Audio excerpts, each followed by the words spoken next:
Hello everyone, welcome to my YouTube channel learn with Kanika.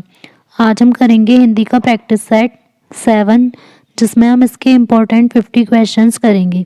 इससे पहले इसके 6 सेट कंप्लीट हो चुके हैं, तो वो आप प्लेलिस्ट में जाकर ज़रूर देख सकते हैं। साथ ही आपको वीडियो अच्छी लगे तो इसे लाइक एंड शेयर ज़रूर कीजिएगा। क्वेश्चन फर्स्ट है, वे शब्द जो प्रकृति प्रत्यय अथवा दूसरे शब्दों के योग से बने हुए हों उन्हें क्या कहते हैं। तो जो दूसरों के योग से बने होंगे तो इसके नाम से ही समझ में आ जाएगा, तो वो कौन से शब्द होंगे, यौगिक शब्द। तो आंसर हो जाएगा ऑप्शन डी।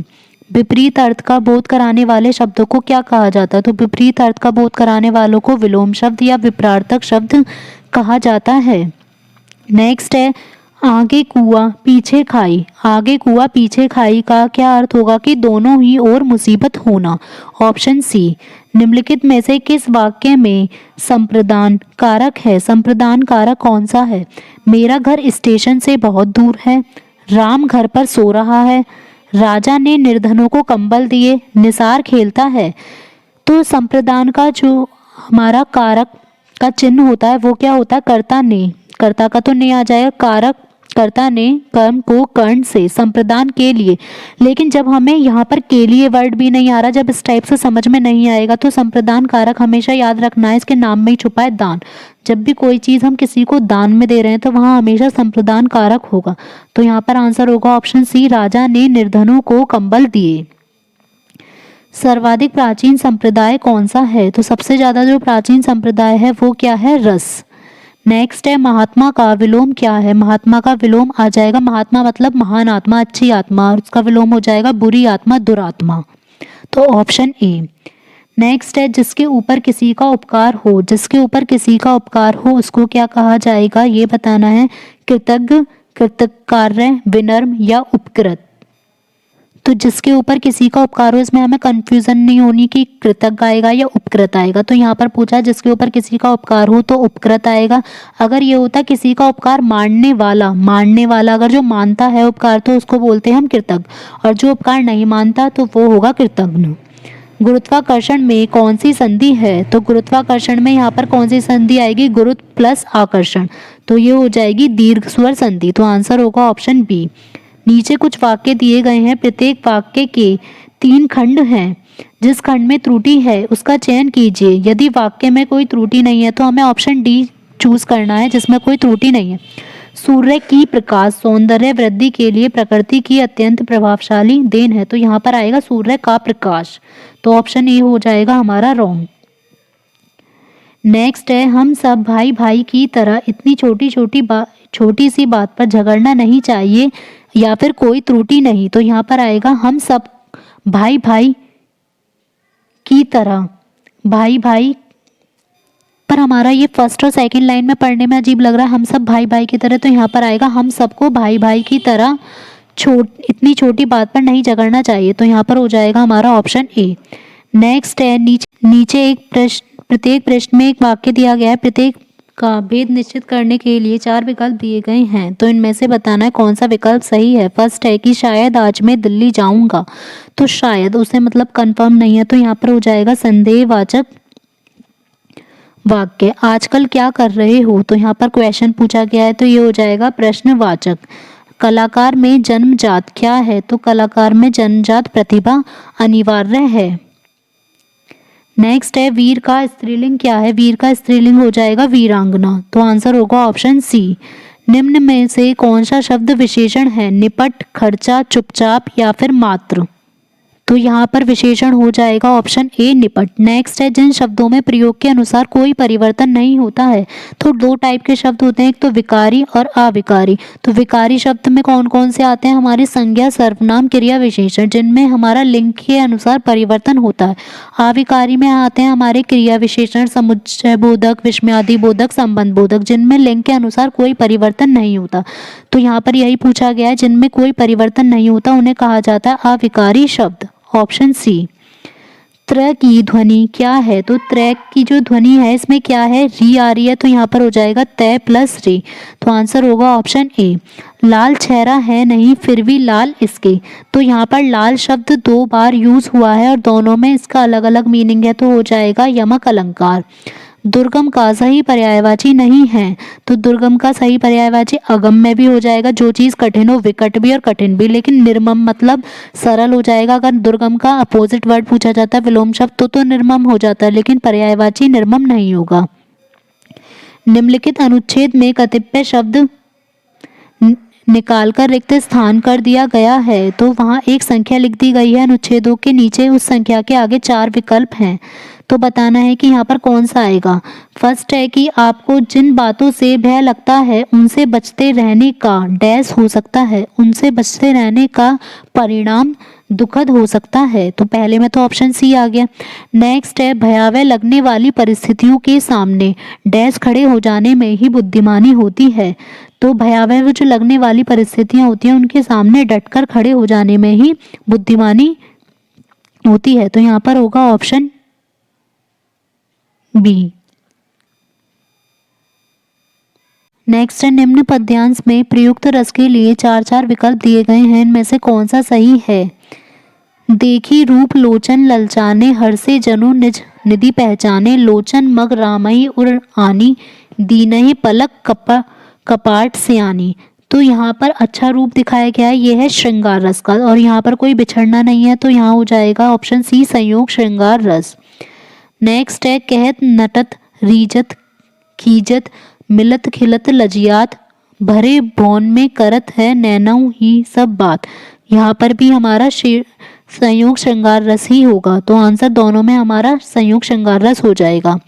नेक्स्ट है प्रिय पति वह मेरा प्राण प्यारा कहाँ है, दुख जल्दी में डूबी का सहारा कहाँ है। तो यहाँ पर हमें पता चल रहा है कि ये बताना है कौन सा छंद है। तो अगर यहाँ पर हमसे रस पूछा जाता तो ये करुण रस हो जाता, और यहाँ पर जो छंद है ये आ जाएगा मालिनी छंद। नेक्स्ट है अंबर पनघट में डूबो रही तारा घट उषा नागरी, इसमें कौन सा अलंकार है। तो यहाँ पर हमारा आ जाएगा रूपक अलंकार, जिसमें अंबर पनघट, जिसमें योजक चिन्हों का तारा घट इस टाइप से योजक चिन्हों का प्रयोग होता है। आप ट्रिक देख सकते हैं रूपक अलंकार और उपमा अलंकार की भी, कि रूपक अलंकार में ये होता है कि यहाँ पर योजक चिन्ह आ रहे होंगे लेकिन उसके बाद सी वर्ड, जो सी सा इस टाइप के वर्ड नहीं आएंगे। अगर उपमा होता तो यहाँ पर इस टाइप के वर्ड का यूज होता, तो इसीलिए हो जाएगा यहाँ पर ऑप्शन डी रूपक अलंकार। चली आई बेला सुहागिन पायल पहने, वाण विद्ध हरिणी सी के, रचनाकार कौन है। तो इसके रचनाकार हैं शकुंतला। नेक्स्ट है सुदामा चरित्र के रचनाकार कौन है। सुदामा चरित्र के रचनाकार हैं नरोत्तम दास, ऑप्शन बी। नेक्स्ट है निम्नलिखित गद्यांश को पढ़कर दिए गए प्रश्नों के सबसे उचित विकल्प वाले उत्तर लिखिए। चींटियां ईर्ष्यालु नहीं होती, दौड़ती भागती एक दूसरे का संदेश पहुंचाती, जीवन को परखती पहुंचती हैं वहां जहां कोई नहीं पहुंचा, कभी चींटियों से पहले।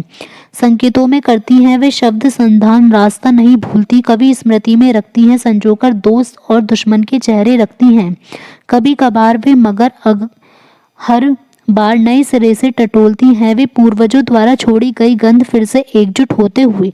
तो इसमें है बिखरी हुई चींटियां फिर से कैसे एकजुट हो जाती हैं, तो लास्ट में लिखा गया है वे पूर्वजों द्वारा छोड़ी गई गंध फिर से एकजुट होते हुए, मीन्स वो पूर्वजों की गंध से फिर से एकजुट हो जाती हैं, तो आंसर होगा ऑप्शन ए। मित्र और शत्रु के चेहरे को चींटियां क्या करती हैं, तो इसमें है याद रखती हैं, तो आंसर होगा ऑप्शन डी याद रखती हैं। काव्यांश में मगर का अर्थ क्या है, तो मगर का अर्थ है यहाँ पर परंतु, ना कि मगरमच्छ से, क्योंकि हमें उसके अकॉर्डिंग देखना है जो हमें गद्यांश दिया गया है।